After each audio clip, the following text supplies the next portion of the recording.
তোমাদের কাছ থেকে আমি এ প্রতিশ্রুতিও নিয়েছিলাম যে তোমরা কেউ কারো রক্তপাত করবে না এবং নিজেদের লোকদের তাদের ঘর বাড়ি থেকে উচ্ছেদ করবে না। অতঃপর তোমরা তা স্বীকার করে নিয়েছিলে।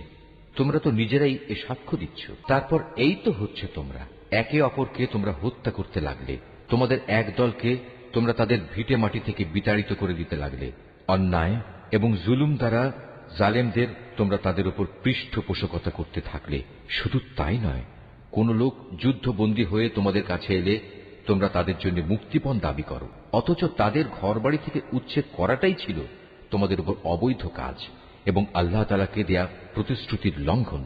তোমরা কি তাহলে আল্লাহর কিতাবের একাংশ বিশ্বাস করো এবং আরেক অংশ অবিশ্বাস করো?